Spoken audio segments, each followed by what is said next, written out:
Greetings, everyone, and thank you for joining us in this webinar. My name is Bob Lobmani. I'm going to present to you today the Perfect Wireless ISP or WISP solution, which is a combination of equipment that is making it possible to have a perfect wireless internet service provider equipment. The agenda is including the challenges of the WISP. What do we mean by a perfect WISP solution? Typical WISP architecture and perfect WISP architecture. Then we will be introducing the solution that we are going to suggest as a perfect WISP solution.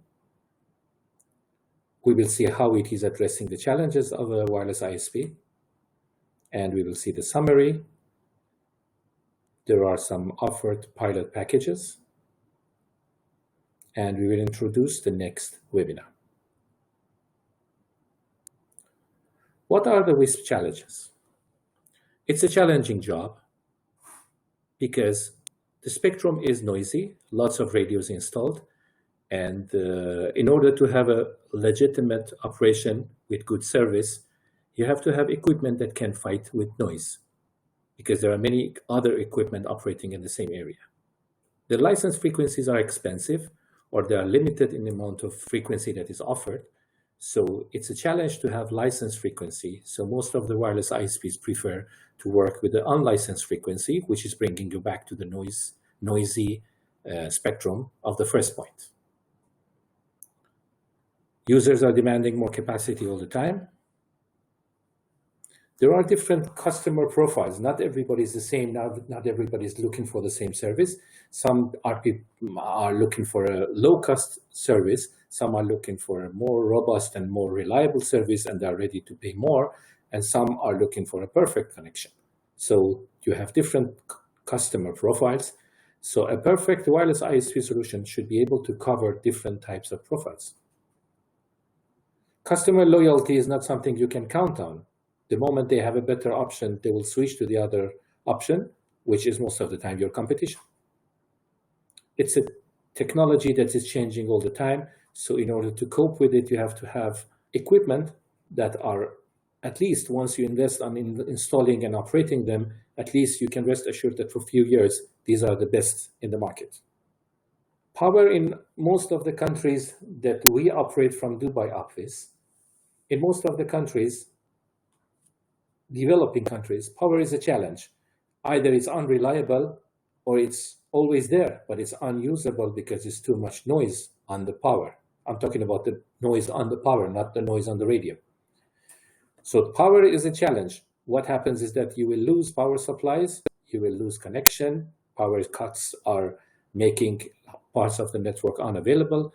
So the challenge, one of the major challenges of the wireless ISP is how to provide constant and reliable power to the equipment.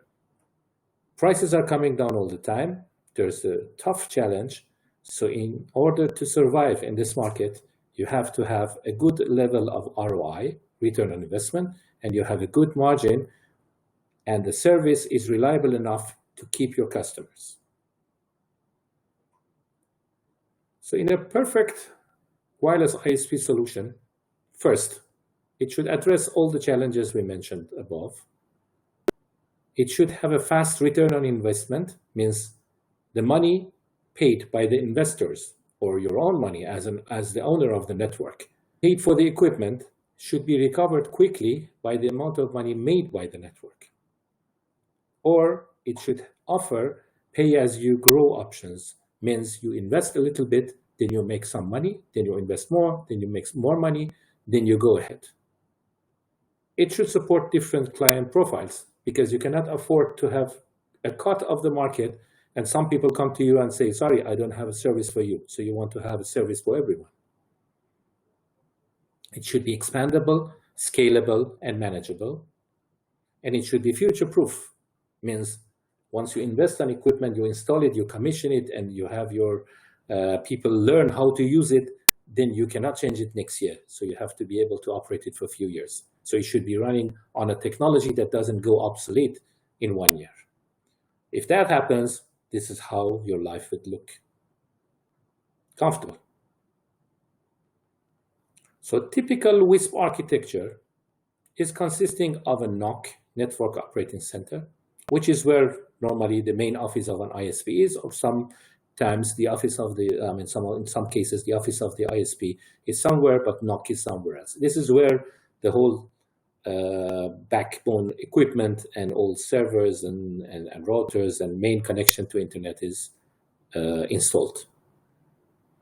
Then there are POP sites. You don't want to shoot wireless links from where your ISP is directly to your clients, because these clients are scattered all over the city. So you don't want to shoot from your main office hundreds of links to hundreds of customers. So basically you choose a section of the city closer to a section of your clients. Then you use equipment on that rooftop.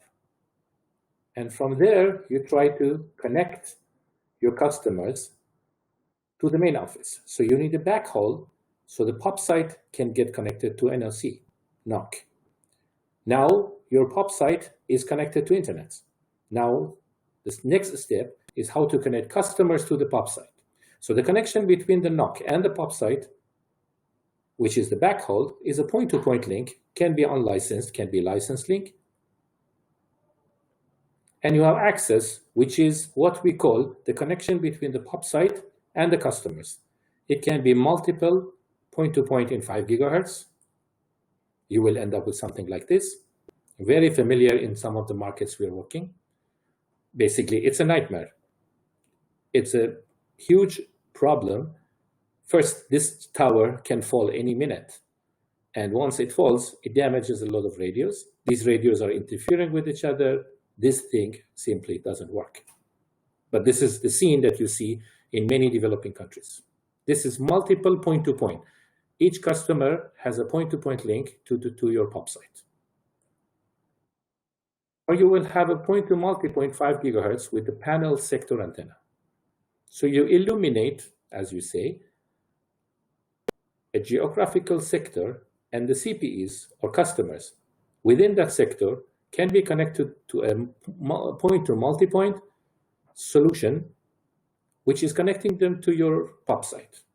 But the problem is that once the noise is coming, if it is within the sector, and sometimes even out of the sector, this is reducing the quality of your service. And this is a major challenge that all the ISPs wireless ISPs are facing. Once this happens, the spectrum that was supposed to be like this, so these are the different frequencies, and whenever you see red or you see a peak, means there is power there. So you have plenty of areas with almost no power, so you can operate like the 2 areas which is colored in green. These are the areas of spectrum that you can occupy. And as the green is much taller than the noise around it, you will have a good connection. But unfortunately, this is not how life is when you use a panel antenna, a sector antenna. This is how it is. So everywhere in the spectrum, whichever the frequency you use, you will see a lot of noise in front of you.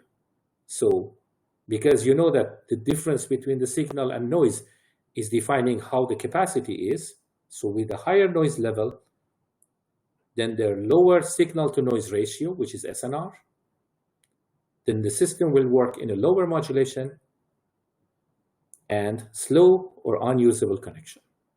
This is the challenge of a wireless ISP. You cannot use point-to-multipoint in a noisy area, or you cannot use multiple point-to-point because of the scene I just showed you. Then what is the perfect wireless ISP architecture? How does that work?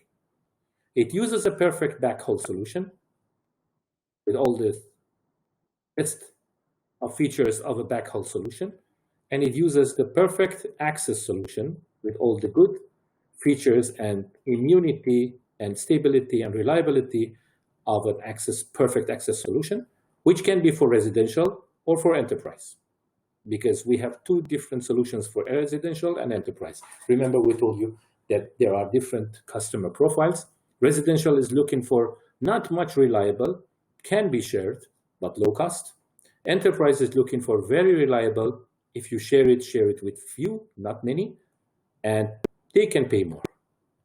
So these are two different profiles. They require two different wireless ISP structures. Let's talk about the perfect backhaul. This perfect backhaul is connecting my wireless ISP, Network Operating Center, NOC, to the POP site. It should deliver very high capacity because the capacity of all the customers that are behind that POP site should travel over this backhaul. It should work with noise.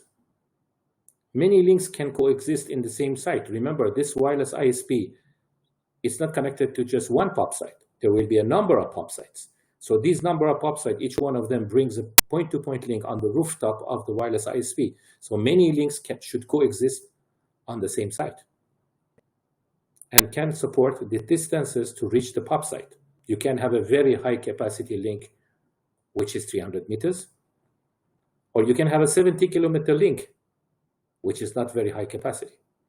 So you need a high capacity that goes far enough to reach the POP site. If you look at the spectrum from 2 gigahertz to 81 or 86 gigahertz, you will see soon why we are talking about this strange number. In 2 gigahertz, you remember there was 2.4 gigahertz radios in the past, and there were 5 gigahertz. Then you have the microwave, which is from 6 to 40-something gigahertz, 42 gigahertz. Then you have millimeter wave. In millimeter wave, you can have different frequencies for RX and TX, which is same in microwave. But the difference is that the channel sizes in 2 gigahertz are like 20 megahertz. In 5 gigahertz is 40 megahertz, sometimes 80 megahertz. In microwave is 28 megahertz, 56 megahertz, sometimes 80 megahertz, very rarely 112 megahertz. But in millimeter wave is 2 gigahertz.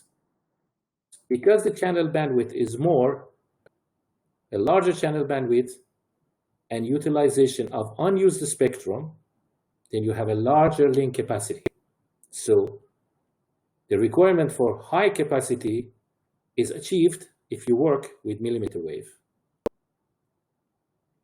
How does it fight noise? In 5 gigahertz, the beam of the antenna is around 2 to 4 degrees. In millimeter wave, in E-band, it's around 0.1 to 0.2 degrees. Very, very narrow, much narrower than it looks in the screen. If you want to have it with proportion, the red would be even smaller than a line. It leads to no interference. How does it lead to no interference? We have just narrow beam. How does it help with interference? Imagine you have a link of 5 gigahertz. Because the beam is wider, there's a high possibility that there are other radios transmitting, and they are geographically within the beam of the antenna. So basically, you will see the whole spectrum is full of different radios transmitting different frequencies. Because your beam is wide, you see a large number of radios in front of you, and each one of them is in a different frequency. Once you put them together, you will see spectrum like what you see here. Whereas in E-band, you have a much narrower beam of antenna. So although there are other links working in that same frequency, but because of the narrow beam, you simply don't see them because they are not within the beam of your antenna. For your antenna, they don't exist. So you will have a much cleaner spectrum because the spectrum is cleaner, difference between signal and noise is more. You will have a higher modulation and you will have higher capacity and more reliable link. So millimeter wave can fight noise and work when there is no interference. For them, there is no interference. First, because of the strange frequency, which is higher than everybody else. Even if the city is populated with thousands of links, because each link has a pencil-sharp beam, so thousands of them can coexist and they are not interfering with each other because the beams are narrow and the links do not see each other. So you should have many links on the same site. This is showing San Francisco Bay Area in 2012. How many E-band links are there? Then 2014, then 2016.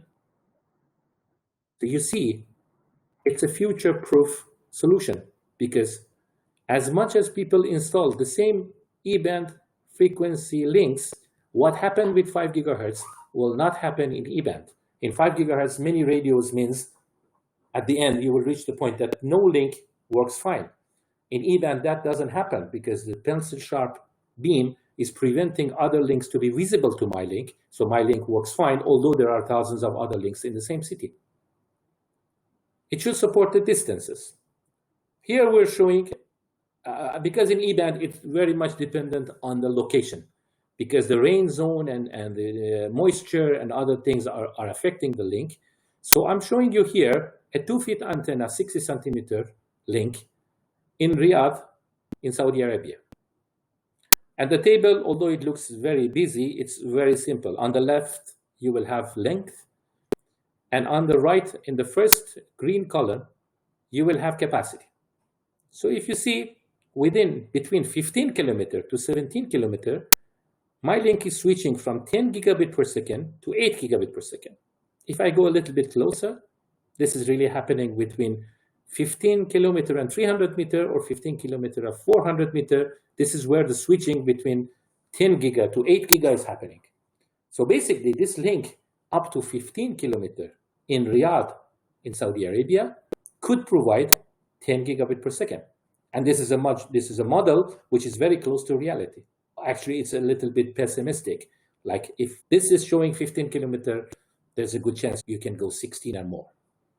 So this is the new story in E-band. What E-band you know that distances are 1 or 2 kilometer, that is history. The new E-band we are providing right now, with the 2-feet antenna, you can get to 15 kilometers, 10 gigabit per second in Riyadh.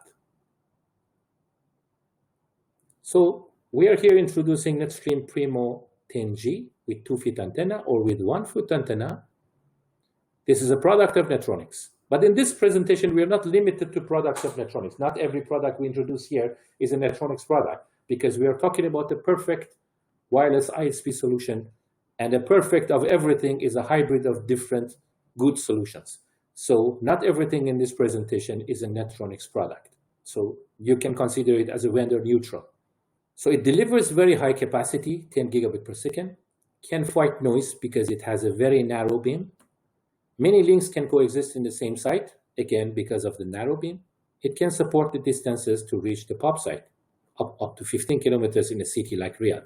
In different cities, there will be different distances, but it's not 1 or 2 kilometers. With 2 feet, you can, in worst case, in a rainy area, you can go 5 to 6 kilometers. And this is, most of the time, enough to reach from your POP site to the network operating center in a city which is 5 to 10 kilometers on each direction.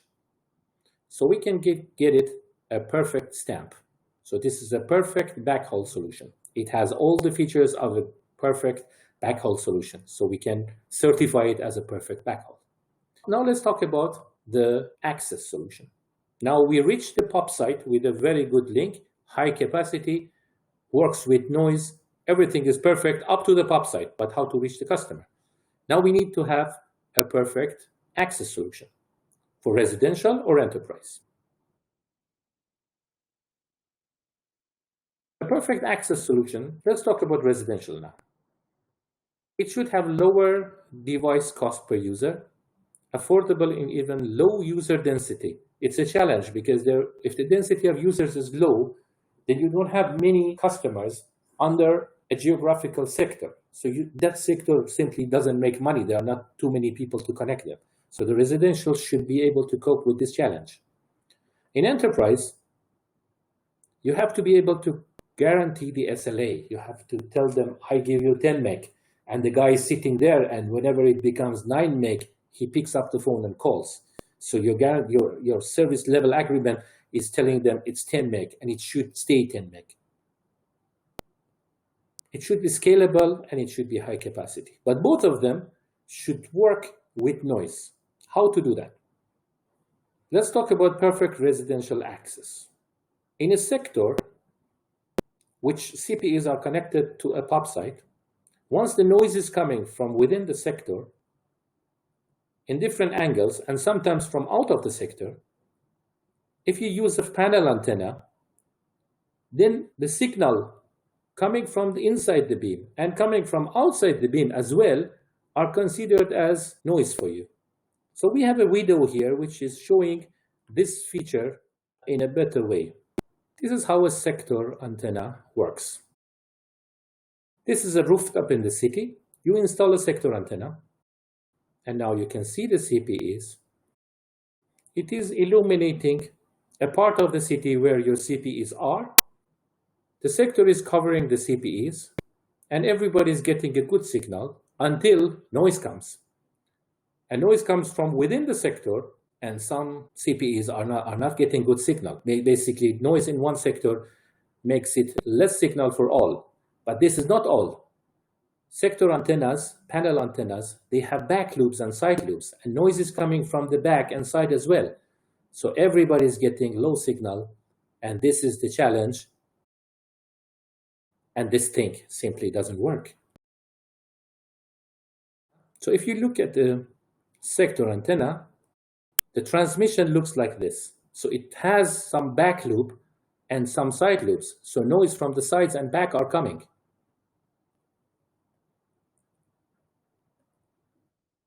Whereas if you use a horn antenna, in a horn antenna, by the physics of the horn antenna, it doesn't have any back loop and it doesn't have a significant side loop.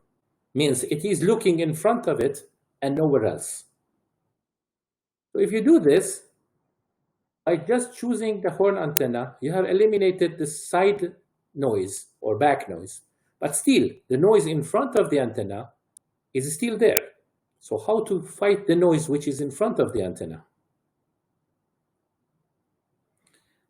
How we fight with the noise that is in front of the antenna? We can tilt the antenna downwards, and most of the noises of sources of noise, sources of interference, will fall outside the beam of the antenna, outside the vertical beam of the antenna. So some of them we eliminate by horizontal beam, which is just a sector. So there are some sources of noise that are not falling within our sector horizontally. And by tilting down, we are eliminating some other sources of noise because they fall outside our beam. So if the noise is coming from there, it's simply outside my beam. I have another presentation here. So you can see, if I install a horn antenna, the horn antenna has a beam which is conical, and it's just a cone and nothing else. No side loop, no back loop. So it is illuminating the area in front of it and nowhere else, and everybody gets a good signal. So the noise can come from behind or it can come from the side, but still everybody gets all green. How about the noise in front?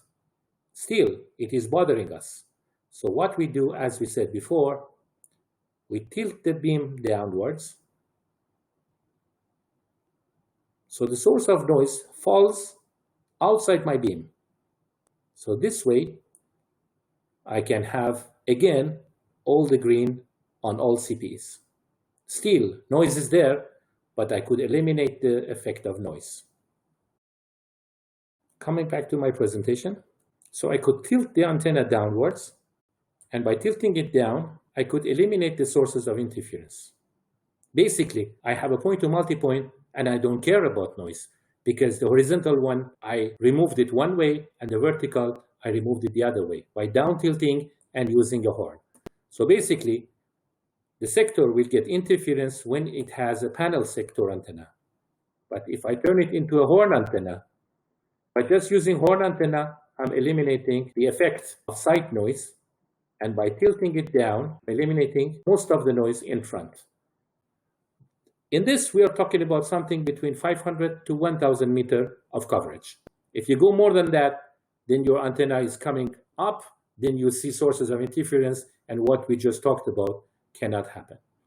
So basically, you get a spectrum like this, which is usable, and you can have a healthy, legitimate point-to-multipoint solution based on very cheap equipment. I'm talking about base station of $100 and CPs of $30, $50. So I can give it a perfect stamp because it has all the specifications of a perfect access. Remember, it should be able to fight noise, it should have low-cost CPEs, and it is fulfilling both. In order to make it more clear, if this is your city and this location is your POP site, naturally around you, sorry, it's your NOC, Network Operating Center. Naturally around your Network Operation Center, you will have sectors. You will see different colors here, and each one of them is a different frequency. You could use with 2 frequencies and no more, because reuse of 2 is possible. But here we use 3 frequencies, and there is a reason for that, because we need to have multiple of this beside each other, and we need to have enough number of different frequencies so the 2 facing sectors do not use the same frequency. From your Network Operating Center, you will use a point-to-point link, a perfect backhaul, an E-band link, and you reach one of the rooftops of one of the customers to whom most probably you are providing a very good SLA, high capacity, but part of your agreement says, I can put equipment on your roof. And on that roof, you will see later that you will not depend on the power coming from the customer. You can have your own independent power, which is by solar, and you will not use the power coming from the building. You just use the roof, and you can lock the roof, and the whole operation is not depending on a plier who can cut the cable, and you will lose the whole equipment in that roof. But in that roof, you will put multiple horn antennas. Each one is covering 500 meters to 1 kilometer. But by repeating this, you're covering the whole city with different frequencies, different frequencies on different horns. So this is how you can have a perfect residential access. You cover the whole city, and each of the sectors, it's dealing with 500 to 1 kilometer and no more. So within that 500 to 1 kilometer, with the horn antenna, which doesn't see left and right and back, it just sees in front of it. And it is tilted down, so it doesn't see very far. There's a good chance that you can have a very good service with low-cost equipment. How to connect them? You use a perfect backhaul, which is the red lines you can see here. High capacity is reaching there. And from there, with the horn antennas, you cover, and you're using base stations of $100, Ubiquiti, Mikrotik, Mimosa, and stuff like that. And the CPEs are very low cost, $30, $50 Mikrotik, and equipment of that sort. If you look at the enterprise access, so that was the residential. If you look at enterprise, things are not that simple. You need a very good connection. So you need to use beamforming antenna. Beamforming antenna is a smart antenna, which not like a sector antenna, which illuminates the whole 60 degrees or 30 degrees. This kind of antenna is sending a very narrow beam, almost 8 degrees to 10 degrees, very much like a point-to-point link. It is sending a beam towards each of the CPEs, and because of the electronics inside and because of the smart technology, it can move the beam electronically between the CPEs. So you don't move the antenna. Antenna is there, but it is moving its beam to the left and right. We have a video here which can help you understand this concept. This is a beamforming antenna, smart antenna. It's a radio with smart antenna. Netronics provides one. The name is Net Astra Turbo 750. So you are covering the same area, but not with the full sector.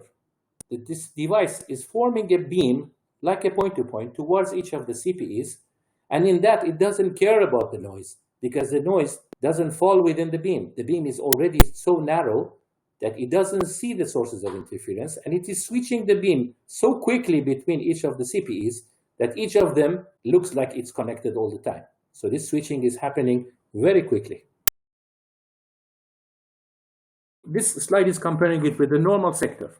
So in a normal sector antenna, what happens is that the CPE is in front of the base station, and a sector antenna is covering that area, so the CPE is connected. Once interference comes in, you will see interference in different frequencies and signal in different frequencies. The blue one is signal, the red one is interference. And these are different frequencies in the spectrum. You can see different levels of noise and signal. As you see, signal and noise are very close to each other. This is not a good link, because the signal, how much signal is above the interference, that is defining how much of signal to noise ratio you have, and that is defining the modulation, which is defining the capacity or stability of the link. In a beamforming system, you have more signal in a more narrow beam. So signal is more than what it was before. And when interference is coming, most probably it falls outside the beam of the antenna. So you have a difference of how much less noise you have. The noise is pushed down and signal is pushed up. So the difference between them is expanded from two directions. Signal is going up, interference is coming down. So the difference is being more, you have interference immunity, and you will have higher capacity because there's more SNR and higher modulations are possible. So coming back to the POP site, to the CPEs, it works like a multiple point-to-point, but you don't have that many antennas. You just have one antenna. It provides noise immunity. The link performance is more, and you will have a higher bit per hertz ratio. This is the number that every ISP owner or business advisor or accountant would like to see increase. Bits are income, hertz is cost. So bit per hertz ratio is how much of income comes for a certain amount of cost. So this is what the ISP wants to increase. This system increases bit per hertz. And it is leading to faster ROI, means the return on investment is quicker. When you talk to an investor, you need more money to spend on more equipment, hoping that you will make money and you can share it with the investor. When you talk to the investor, if you talk about faster ROI, money comes back quickly. Every investor is with you. So the beam is formed towards each CPE. Although still noise is there, but because the beam is formed towards each CPE, basically for the beam, the noise doesn't exist because the noise is outside the beam. So the radio will not feel the noise. So you can operate without the noise. The noise on the side, the noise in the front, everything, it can be eliminated and you can have a system that works like the noise doesn't exist. The equipment that does this is NetAstra Turbo. This is a Netronics product. And we can give it a perfect stamp because it provides all the requirements of a perfect access solution for enterprise. So you have a point-to-point. For residential, what we suggest, now this slide is telling you, okay, after all, what to do. If you have a residential service, then you use an E-band with 1 gigabit per second capacity, and you reach a POP site close to your customers. And from there, you use horn antennas for areas of 500 to 1,000 meters.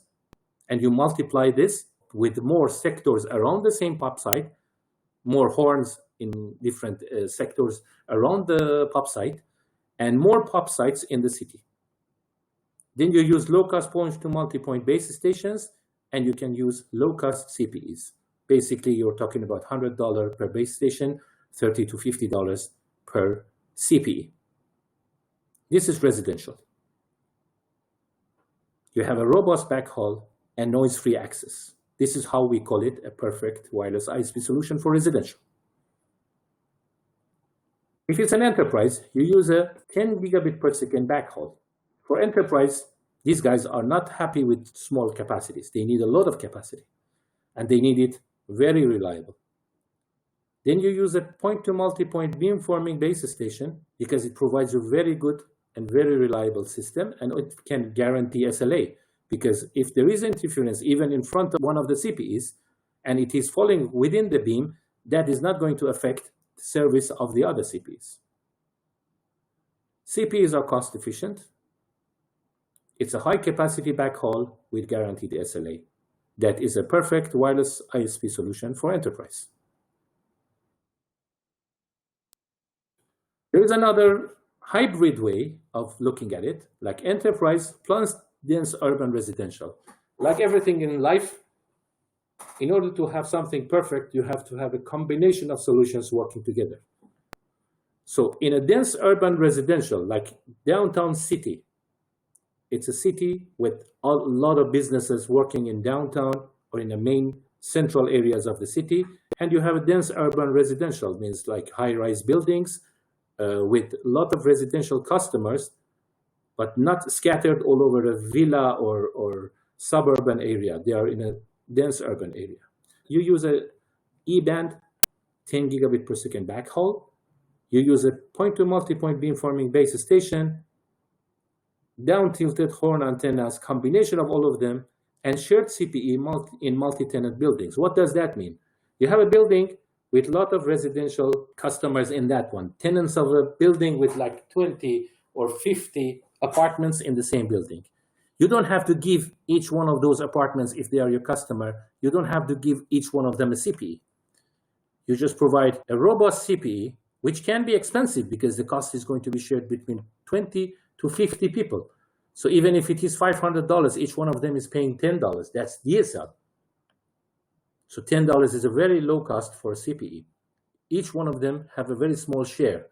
Then you put an edge switch there, or switch of other type or brand. We just give it an example.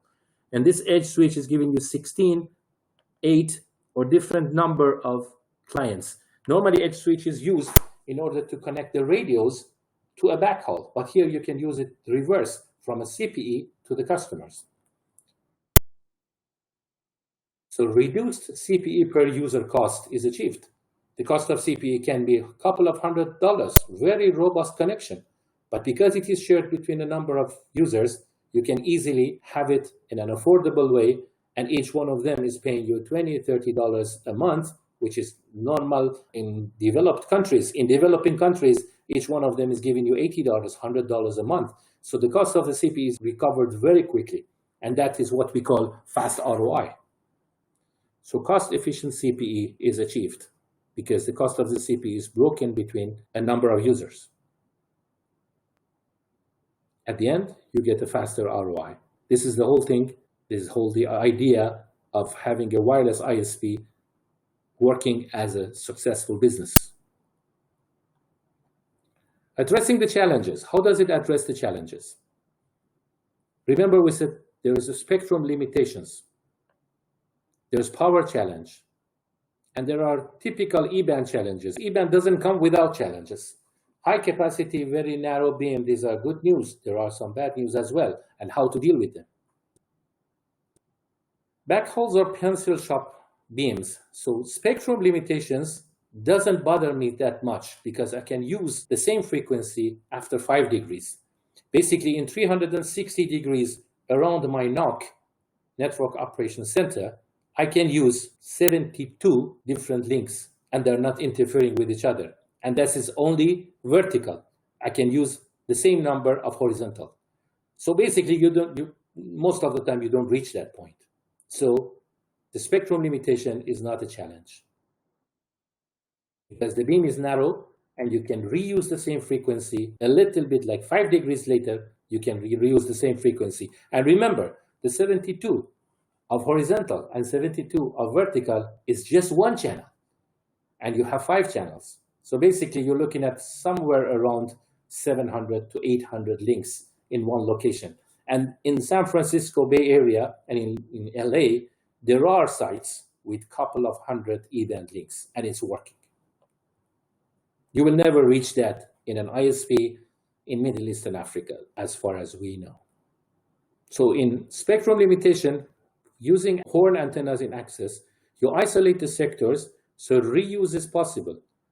So you reuse the frequency. You look at the purple on the top and purple on the bottom. These are using the same frequency. And the 2 blue and the 2 red.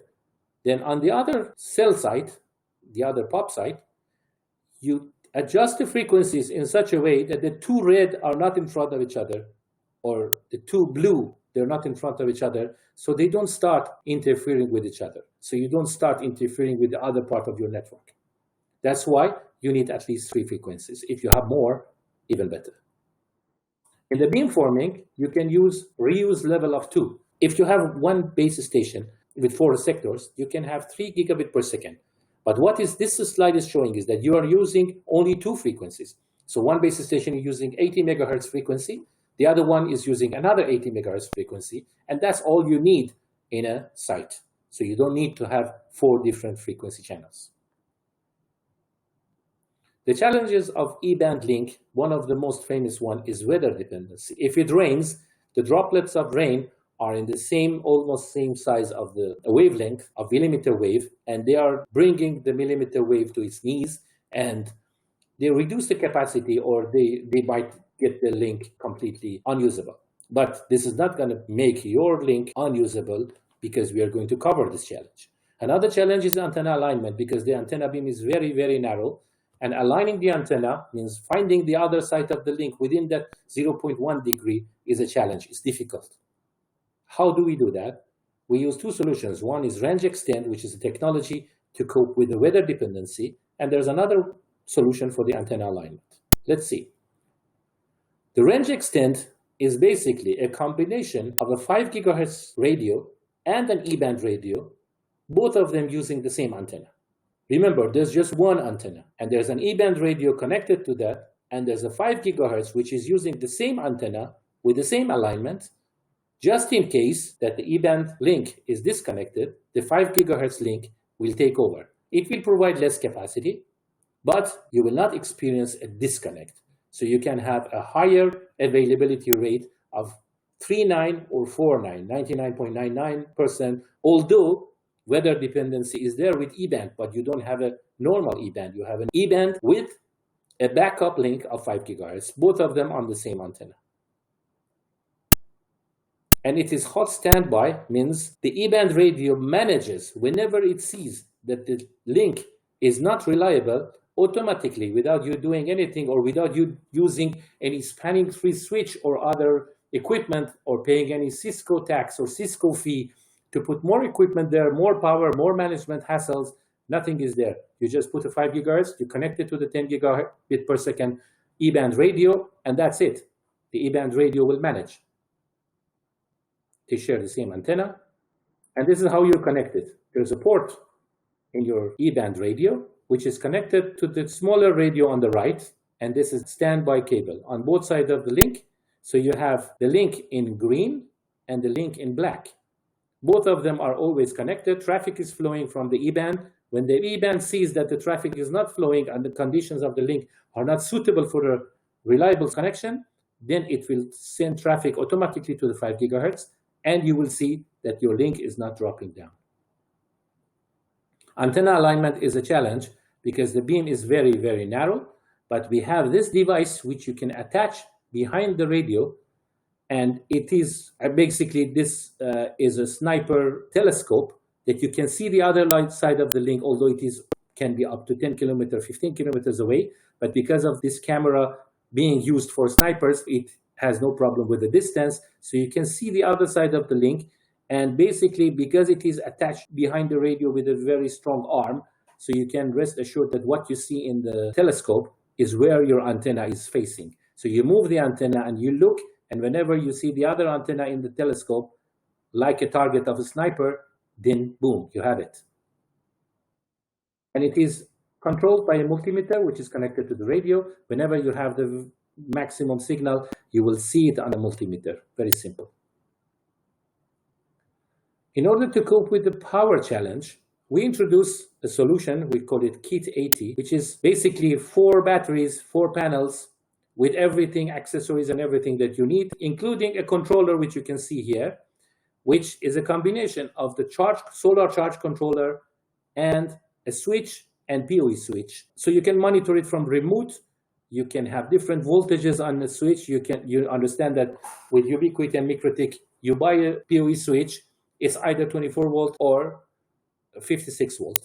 You cannot have different. Normally, to my knowledge, it's not a simple or low-cost switch that can provide to some ports 24, to some ports 56. And most of the time, you need something like that because your cheap radios are 24 and your expensive backhaul is 48. So you need to have different power sources on the switch. This device does that. You can adjust on each port which power. So it's an integrated solar charge controller, independent, 80 watts of power, and you have remote management and monitoring, and you have PoE 24 volt or 48 volt. You can choose which port is working under which voltage. So you can have different ports on different voltages, different equipment. You have an IUX port, which can provide you with DC. So whatever the power that is required on the site, but you don't have it other than 24 and 48, you can use the IUX port and you can have a DC converter and you create that power so you can power other devices. And this is powering PoE Plus, which you need for your E-band radio. And the whole thing is pole mounted, means it provides you natural security. You don't need a shelter, you don't need a lockable box on the ground so people can access. In some countries, they can steal the battery. This everything is on the pole, so you don't have to worry about security. So in summary, a Perfect WISP module of residential or enterprise or hybrid addresses all WISP challenges, then your life will look like this. What is your next step? This is all good news, but how to see it working? We are offering different pilot packages, and these pilot packages will help you get the touch and feel of what we're talking about. And with them comes training, and you will be able to set it up yourself. So first offered pilot pack is a residential pack, which inside the pack there is a 1 gigabit backhaul, 130-degree horn antenna, so you can use it and get the touch and feel of it. One base station, which is not mandatory to buy it from us because you might find it in a local market in an easier way. Can be Prism, can be LTU, which is the new Ubiquiti, or it can be a MikroTik, whichever the one you're comfortable with. And 10 CPEs, again, not mandatory. You can use your own local provider for that, or you can ask us to provide it. So inside this package comes point-to-point link, horn antenna, low-cost base station, low-cost CPE, 10 of them, and this is your package. So after this presentation, all the registrants will receive an email, first with a link of the video of this presentation, in case you want to watch it. And with the same email comes a PDF containing the offers and prices. Then you can be in touch with your local Netronics distributor or reseller, or our main office in Dubai, and then we can arrange the pilot package for you. There's a second pilot package, which is enterprise package. There's a 10 gigabit per second backhaul with 2 feet antenna and 5 gigabit per second license. Basically, this should be modified. It comes with a 2 gigabit per second license. One Net Astra Turbo base station, expandable to 4 base stations. You can have on the same site up to 4 base stations. This base station is covering 90 degrees, so you can have 3 more on the same site.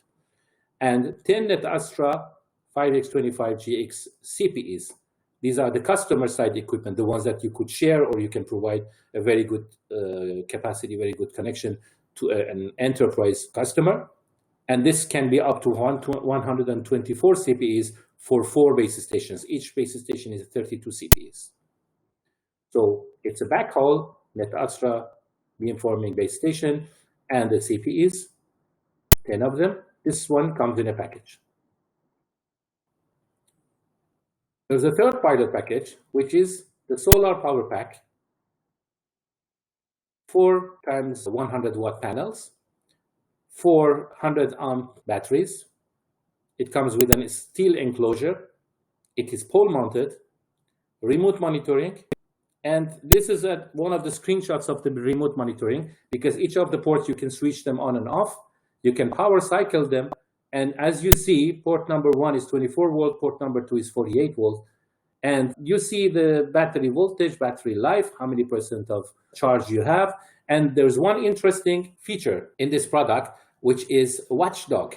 The Watchdog is pinging an IP address in your NOC. So imagine you have installed it in one of the POP sites, and the link is down. So this device is pinging an IP address within your core. And if that ping doesn't come for a certain amount of time, it can power cycle your point-to-point link. So even if you're not using a reliable point-to-point link, with this device, you can use normal point-to-point links, and you power cycle them when they disconnect. So this is a very interesting feature that comes with this device.